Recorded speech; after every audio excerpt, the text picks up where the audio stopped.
नमस्कार किसान भाइयों। इस बार हमने तय किया कि फसल के अनुसार हम आपको वाटर सॉल्युबल फर्टिलाइजर जो आते हैं उसका शेड्यूल हम बताएंगे, यानी कि कौन से स्टेज में कौन सा फर्टिलाइजर देना है। तो अभी मैं सभी फसलों का नहीं बता सकता और एक एक फसल का बताने जाऊंगा तो एक साल निकल जाएगा, इसलिए हमने ग्रुप किया है। तो अभी बहुत सारी फसलें आने वाली है जो कई सारे किसान भाई, लगभग 50-70% किसान भाई इसको ड्रिप में करते हैं, इसलिए हम वाटर सॉल्युबल का बताएंगे। तो किसान भाइयों, आज हमने जो ग्रुप सिलेक्ट किया है वो है बेल वर्गीय फसल। तो बेल वर्गीय फसल में भी दो तरह के आते हैं। एक जो ग्रुप है जैसे वाटरमेलन, मस्कमेलन और पंपकिन, जिसका प्रोडक्शन एक ही बार में हो जाता है। वाटरमेलन आपने लगाया, उसका बेल चला, फिर फ्लावरिंग आया, फल लगा, फल बड़ा हुआ, आपने तोड़ लिया। आप ज्यादा से ज्यादा एक हफ्ते का अंतराल में टूट जाता है। वैसे ही खरबूजे का है, मस्कमेलन का है, तो उसका एक अलग बताऊंगा मैं। और दूसरा जो फसल ऐसी है जैसे लौकी है, करेला है, रिच गोड, स्मूथ गोड है, गिलकी है, उसका क्या होता है कि एक 45 दिनों के बाद, उसके फ्लावरिंग सेटिंग के बाद, उसका जब पिकिंग शुरू होता है तो हफ्ते में 1 या 2 बार उसकी तुड़ाई आती रहती है कंटिन्यूअस है। तो उसका शेड्यूल अलग होता है। तो दोनों की हम चर्चा करेंगे। तो पहले पूरी फसल चक्र में हम एक तो बिजाई से लेके ग्रोथ तक, फिर दूसरा होता है फ्लावरिंग सेटिंग का स्टेज, फ्रूट सेटिंग का स्टेज, फ्रूट डेवलपमेंट का स्टेज, और फिर पिकिंग। तो स्टेज वाइज हम जाएंगे। एक मैंने जैसे बताया वाटरमेलन ग्रुप और एक लौकी ग्रुप, बराबर। हम ऐसे बात करेंगे। अभी वाटरमेलन ग्रुप जो है उसमें क्या होता है, एक ही बार तुड़ाई होती है, और लौकी ग्रुप में मल्टीपल होती है। तो अभी दोनों ग्रुप का 45 दिन तक, यानी कि फ्लावर सेटिंग, फ्रूट सेटिंग तक एक सरीखा शेड्यूल आएगा। उसके बाद में दोनों विभाजित होंगे, दोनों की ट्रेन अलग अलग रास्ते जाएगी, बराबर। तो उसको बाद में बात करेंगे, लेकिन पहले शुरुआत करते हैं। आपने मानो कि एक अच्छी तरह से ड्रिप के ऊपर जो भी आपने डिस्टेंस रखा है, 5 फीट या 6 फीट या 7 फीट डिस्टेंस रखा है, ड्रिप बिछा के आपने बेसल फर्टिलाइजर डाल दिया है। बेसल फर्टिलाइजर में मेरा रिकमेंडेशन ऐसा है कि आप सिंगल सुपर फॉस्फेट या तो डीएपी, मेरा सिंगल सुपर फॉस्फेट का मानना ज्यादा है क्योंकि उसमें कैल्शियम और सल्फर ज्यादा आता है। सिंगल सुपर फॉस्फेट पसंद कर लो, 4 से 5 बैग डाल दो प्रति एकड़। उसके साथ में नीम की खली डाल दो। बेल वर्गीय फसल है, उसमें जड़ें बहुत फैलती है और आपको 4 महीना 6 महीना भी रखना है। कोई फसल छोटी है, वाटरमेलन है, वाटरमेलन को आपको 80-90 दिन ही लगते हैं, तो वो छोटी फसल है, फिर भी उसको न्यूट्रिएंट बहुत ज्यादा चाहिए, इसलिए आपको 2-3-4 बैग नीम की खली डालना आवश्यक है। तो आपने बेसल में ये दोनों चीजें डाल दी है। आगे मैं ऐसा कैलकुलेशन रखूंगा कि आपने डाली है, अगर नहीं डाली है तो आप डाल सकते हो बाद में। कब तक कि जब वेजिटेटिव वृद्धि विकास अवस्था है तब तक आपको डाल देनी है। अगर वहां तक भी नहीं डाल पाए तो आपको संचार या भूमिका जैसा ऑर्गेनिक प्रोडक्ट भी डाल सकते हो। तो किसान भाइयों, हम शुरुआत करते हैं कि भाई आपने ये बेसल डोज में डाल दिया है। अभी मैं शेड्यूल बताऊंगा कि जब आपका वेजिटेटिव ग्रोथ हो रहा है, कि फसल आपने बिजाई कर दी, चाहे रेडीमेड पौधा लाके प्लांटिंग किया है या तो आपने बीज डाला है। तो अगर बीज डाला है तो आपको 7-8 दिन या 10 दिन 12 दिन का वेटिंग करना पड़ेगा, जब तक फसल 4 या 6 पत्तों की नहीं हो जाती। 4 या 6 पत्तों की फसल हो गई, या तो आपने 4 या 6 पत्तों की फसल डायरेक्ट नर्सरी से लाके पौधरोपण किया है, तो वहां से शेड्यूल स्टार्ट होता है। अभी ये दिन कब आता है, तकरीबन 15 से 20 दिन, मतलब 2 हफ्ते हो गए। 15 से लेके 30 दिन यानी 15 दिन। 15 दिन में आपको क्या चलाना है, तो उस समय पे आपको वेरी सिंपल 19-19-19 चलाना है। 1 एकड़ में आपको 1 हफ्ते में 5 किलो देना है, और उसके साथ में 1 एकड़ में आपको 2.5 किलो यूरिया देना है। ये वृद्धि विकास की अवस्था है, तो आपको 19-19 के साथ यूरिया देना आवश्यक है क्योंकि ग्रोथ हो रहा है। समर की सीजन है, जैद की सीजन है, इसलिए आप एमोनियम सल्फेट को अवॉइड कीजिए, बराबर। अगर आपको चाहत है एमोनियम सल्फेट की तो आप वो भी 2 से 2.5 किलो डाल सकते हैं, लेकिन उस समय पे यूरिया डालने की जरूरत नहीं है। तो ये पहला शेड्यूल हो गया। अगर आपने बेसल में फर्टिलाइजर नहीं डाला है तो ये आपको डबल या ट्रिपल करना पड़ेगा। पहले आपको क्या करना पड़ेगा, मानो कि 15 दिन हो गए हैं तो 16वां दिन पे आपको 19-19-19 5 किलो देना है, उसके साथ में 2.5 किलो यूरिया देना है, और 4 से 5 दिन के बाद आपको उसमें कैल्शियम नाइट्रेट देना है 5 किलो प्रति एकड़। तो पहला हफ्ता खत्म, फिर दूसरे हफ्ते में तो ये 2 बार आपको 19-19-19 यूरिया और फिर कैल्शियम नाइट्रेट 3-4 दिन के बाद फिर दूसरे हफ्ते में सेम करना है। और तीसरे हफ्ते में अकेला 19-19 देना है, वो 10 किलो प्रति एकड़ देना है। यानी कि तीसरा हफ्ता जो आएगा, यानी कि फसल 30 दिन से ऊपर क्रॉस करेगी, तब पहले ही हफ्ते में दे देना। अभी 30 दिन के बाद आपको डिसीजन लेना है।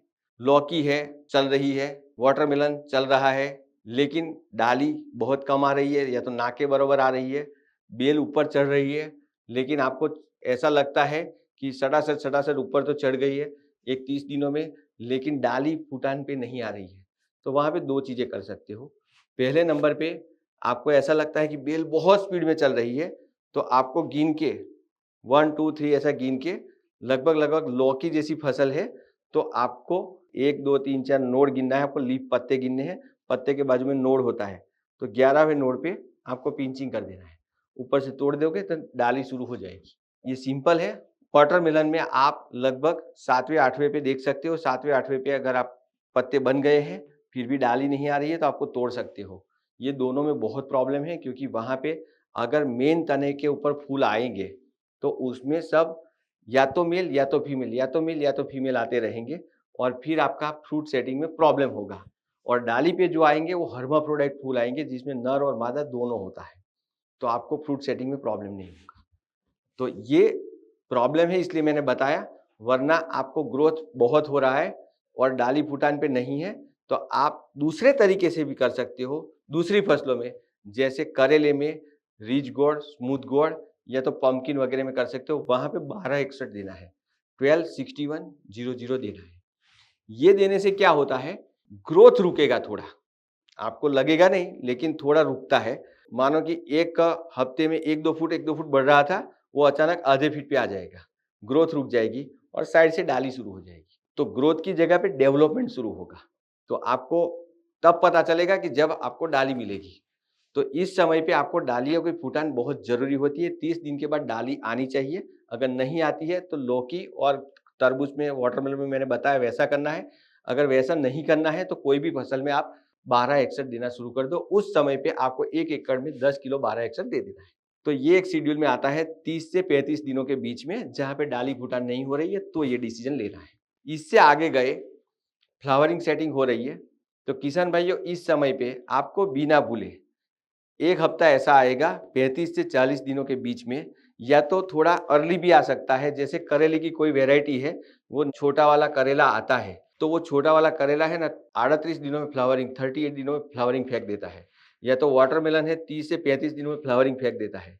तो उस समय पे डाली फूटान नहीं हुई है, आपने ट्रीटमेंट कर दी, तो उसके तुरंत बाद 35 से 40 दिनों के बीच में 1 या 2 दिनों के अंतराल पे आपको उस समय पे कैल्शियम नाइट्रेट और बोरोन दे देना है। कैल्शियम नाइट्रेट कितना देना है, 1 एकड़ में 10 किलो, और बोरोन देना है 500 ग्राम। और 2 दिनों के बाद तुरंत वापस कैल्शियम नाइट्रेट 10 किलो और बोरोन 500 ग्राम। ऐसे आपको 2 शेड्यूल देने हैं एक्स्ट्रा। अगर ये जो मैंने बताया कि करेले की अर्ली वेराइटी है या तो वाटरमेलन है तो ये करना है। अगर ऐसा वेराइटी नहीं है तो आपको करेले या लौकी में आपको वो ट्रीटमेंट 40 दिनों के बाद करनी है। बराबर, सिंपल है। उसके आगे बढ़ते हैं कि अभी यहाँ पे 40-45 दिनों की फसल हो चुकी है। यहाँ पे फूल बहुत ज्यादा आएंगे, हर डाली पे, हर एंगल पे, हर नोड पे फूल आएगा, तो वो गिरना नहीं चाहिए। अभी यहाँ पे जरूरत होती है जिंक की। आपने बेसल डोज में ऑर्गेनिक मैटर वगैरह नहीं डाला है, संचार वगैरह नहीं डाला है, तो फिर से एक बार आपको यहाँ पे ऑर्गेनिक मैटर भी डालने की जरूरत है। तो लिक्विड वाला जो ऑर्गेनिक मैटर आता है, वाटर सॉल्युबल ह्यूमिक एसिड आता है, वाटर सॉल्युबल भूमिका आता है, वो आपको बहा देना है। फास्टर को आप बहा सकते हो, पावर जेल को भी बहा सकते हो, 1 एकड़ में 500 ग्राम से लेके 1 किलो तक, तो ये काम हो जाएगा आपका। और उसके साथ ही साथ में उसके बाद में यहाँ पे जड़ें बहुत डेवलप हो जाएगी जो आपने ट्रीटमेंट की है उससे। और उसके बाद में आपको एक स्प्रे में देना है माइक्रो न्यूट्रिएंट। जो माइक्रो न्यूट्रिएंट होते हैं वो zinc, copper, ferrous, boron, manganese, molybdenum, 6 तरह के पोषक तत्व जो होते हैं, वो 6 के 6 पोषक तत्व फ्लावरिंग के टाइम पे चाहिए। बोरॉन आपने एक्स्ट्रा दिया था कैल्शियम के साथ, लेकिन जिंक भी चाहिए, तो आपको एक स्प्रे में देना है। अगर स्प्रे में देने से काम नहीं बनता है, कोई डेफिशिएंसी ज्यादा दिख रही है, तो आपको मिक्स माइक्रोन्यूट्रिएंट लिक्विड फॉर्म में आता है, बराबर। वो लिक्विड फॉर्म में आपको जमीन में बहाना है, ड्रिप में बहाना है, 1 एकड़ में 1 लीटर इसी समय पे। अगर आप हो सके तो लंबी चलने वाली लौकी जैसी फसल है, या तो करेला है, या तो स्मॉल गोड है, टिंडा है, टिंडोड़ा है, वो अगर फसल है तो आपको जमीन में 4 से 5 किलो जिंक वाला फर्टिलाइजर ऑर्गेनिक मैटर के साथ मिला के जमीन में डाल देना है, और वो भी 45 दिन से पहले। तो ये हो गया फ्लावरिंग तक की सफर।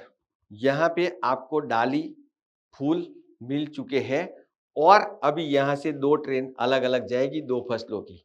तो मैं पहले वो वाली बात करूंगा कि जो फसल एक ही बार फूल और एक ही बार फल देती है, यानी कि तरबूज वाली फसल, वाटरमेलन वाला ग्रुप।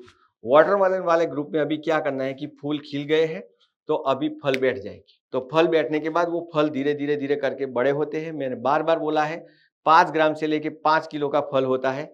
खरबूजे में 5 ग्राम का फल 500 ग्राम का होता है, और पंपकिन में भी ऐसा होता है कि लगभग 5 ग्राम से लेके 5 किलो का होता है।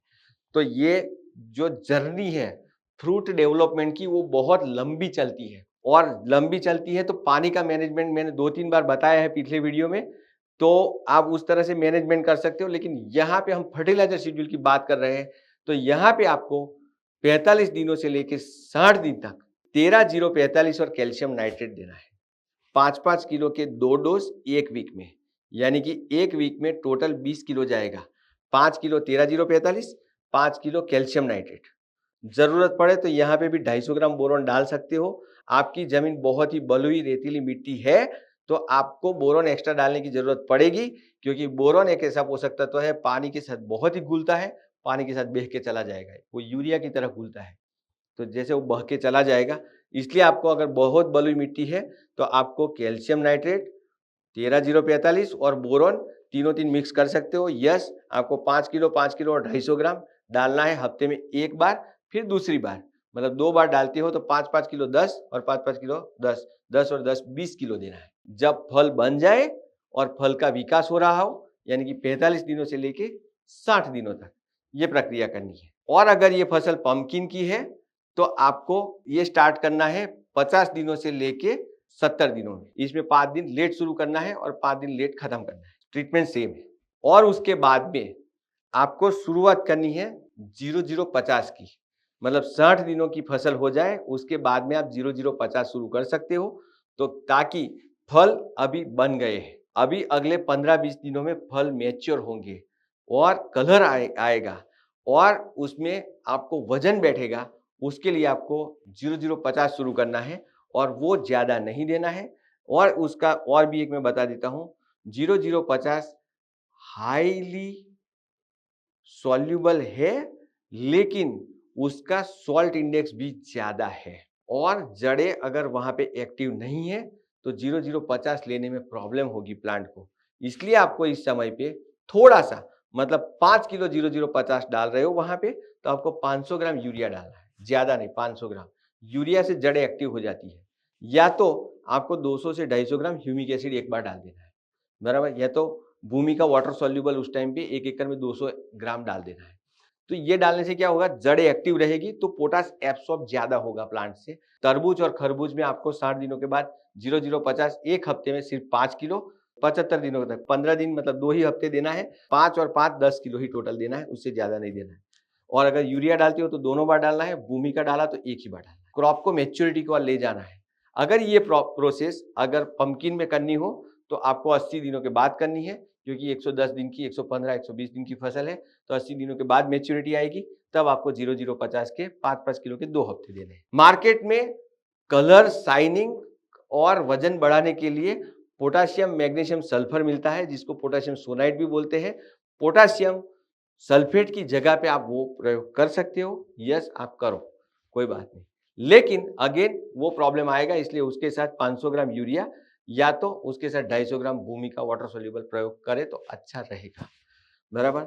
तो ये बात हुई थी एक सिंगल वाले की। अभी वापस आते हैं फ्लावरिंग पे और दूसरी ट्रेन में बैठते हैं कि यहाँ से अभी मुड़ेगा हम कहाँ पे, कि जो मल्टीपल पिकिंग आते हैं। किसान भाइयों, मल्टीपल पिकिंग वाला है ना, वो थोड़ा समझ लेना जरूरी है कि जब एक बार फ्लावरिंग आया तो लौकी में, करेले में ये रिच गोड, स्मूथ गोड में, टिंडोरा में पाइन गोड आता है, उसमें रुकता नहीं है। परवल में क्या होता है, कंटिन्यूअस फ्लावरिंग आता है, डाली बनना चालू है, फूल बनना चालू है, फल बनना चालू है, फल का विकास होना चालू है, उसके साथ ही साथ में फल की तुड़ाई भी चालू है। तो आप समझो कि उसको नाइट्रोजन भी चाहिए, फास्फोरस भी चाहिए, पोटाश भी चाहिए, उसको जिंक भी चाहिए, उसको बोरॉन भी चाहिए, उसको मैंगनीज भी चाहिए, उसको कैल्शियम चाहिए, मैग्नीशियम चाहिए और सल्फर भी चाहिए।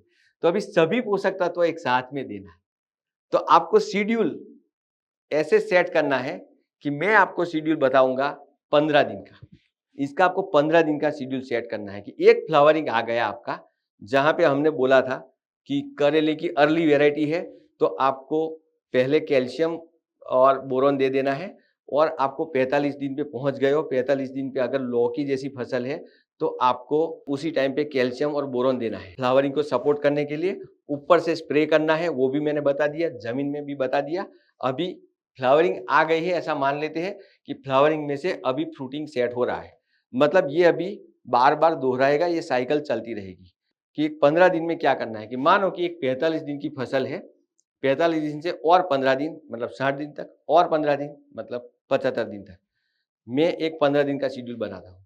मानो कि आपने ये 1 तारीख को सेट किया है, 1 मार्च को, पहली मार्च को आपको देना है 19-19-19 5 किलो, और उसके साथ में देना है मैग्नीशियम सल्फेट 1 से 2 किलो, वो दे दिया। उसके बाद में कैल्शियम नाइट्रेट और बोरॉन 5 दिन के बाद, कैल्शियम नाइट्रेट देना है आपको 5 किलो और बोरॉन देना है आपको सिर्फ और सिर्फ 250 ग्राम। अभी 5 दिन के बाद आपको देना है 13-0-45 और मिक्स माइक्रोन्यूट्रन चिलेटेड या तो मिक्स माइक्रोन्यूट्रन लिक्विड, दोनों में से कोई भी ग्रेड हो। अगर चिलेटेड मिक्स माइक्रोन्यूट्रन हो तो आपको 250 ग्राम देना है, या तो आपके पास लिक्विड माइक्रोन्यूट्रन हो तो आपको 500 ml देना है, 500 मिली। तो पहली तारीख, 5वीं तारीख, अभी हम 10वीं तारीख पे पहुंच गए। और उसके बाद में लास्ट जो डोज है अभी 15वीं तारीख का, बराबर 15 दिनों का अंतराल का मैंने बताया, 15वीं तारीख का डोज आपको बफर रखना है। बफर क्यों? कि ये आपको 3 डोज फिक्स देने हैं, उसके बाद में आपको लगता है कि ग्रोथ ज्यादा हो रही है या तो ग्रोथ नहीं हो रही है, बराबर, या तो कोई न्यूट्रिएंट की डेफिशिएंसी आ रही है, तो उसके हिसाब से आपको बफर रखना है। मानो कि एक एग्जांपल के तौर पे बता रहा हूं कि बहुत ज्यादा ग्रोथ हो रही है, आपने जो ट्रीटमेंट की उससे बहुत ज्यादा ग्रोथ हो गई है, तो आपको यहाँ पे आपको 0-34 देना है। या तो आपको ऐसा लगता है कि ग्रोथ नहीं हो रही है, बराबर, डाली फूटान पे चला गया है, तो 0-34 1261 नहीं दे सकते, तो यहाँ पे एक एक्स्ट्रा आपको देना है क्या, 19-19 प्लस यूरिया ग्रोथ के लिए। तो आपको उस तरह से एक पहली तारीख, 5वीं तारीख, 10वीं तारीख 3 डोज दे दिए, चौथा डोज बफर रखना है आपको आपकी तरह से ग्रोथ और उसके क्लाइमेट के हिसाब से सेट करने के लिए। इस तरह से आपने शेड्यूल चलाया तो आपका प्रोडक्शन आता ही जाएगा। अभी स्पेशल केस में बताता हूं, 2-3 स्पेशल केस है। कोई भी फसल हो, मतलब लौकी वाली या तो वाटरमेलन वाली कोई भी फसल हो, कि ग्रोथ के स्टेज में अगर आपको स्प्रे करना है तो आपको 19-19 ही स्प्रे करना चाहिए। अगर आपको ऐसा लगे तो बहुत सारे वैज्ञानिक ग्रेड आते हैं, उसमें से कोई आप पसंद कर सकते हो, लेकिन ग्रोथ का। लेकिन जब आप वेजिटेटिव फेज में चले जाते हो तो वेजिटेटिव फेज में अगर कोई आपको देना है तो 0-42-46 देना चाहिए, एफी वाला, क्योंकि वेजिटेटिव ग्रोथ से फ्लावरिंग स्टेज में जब जाते हो तो 0-42-46 वाला जो ग्रेड है वो फ्लावरिंग ज्यादा देता है। या तो आपको वो नहीं मिलता है तो 0-34 स्प्रे करना चाहिए, जो ग्रोथ में से फ्लावरिंग में ले जाता है। उस समय पे आपको माइक्रोन्यूट्रन की डेफिशिएंसी आ रही है तो मिक्स माइक्रोन्यूट्रन चिलेटेड डालना चाहिए, या तो आपको उस टाइम पे स्पेशली जिंक डालना चाहिए स्प्रे में, बराबर। स्प्रे में अगर जिंक दे दिया तो आपको फ्लावरिंग अच्छी तरह से आ जाएगी। कोई बायोस्टिमुलेंट की उस टाइम पे जरूरत है तो आपको एमिनो एसिड बेस डालना चाहिए, जैसे फ्लोरोफिक्स डाल सकते हो या तो फ्लोरेंस डाल सकते हो। फल को आपको बड़ा करना है, मतलब फ्रूट डेवलपमेंट स्टेज चल रहा है और आपको ऐसा कहीं लग रहा है कि मेरे फल में डेवलपमेंट में कोई गति में रुकावट है, तो आपको उस समय पे 13-0-45 का एक कॉमन स्प्रे कर सकते हो आप, साथ में कैल्शियम नाइट्रेट को मिला सकते हो।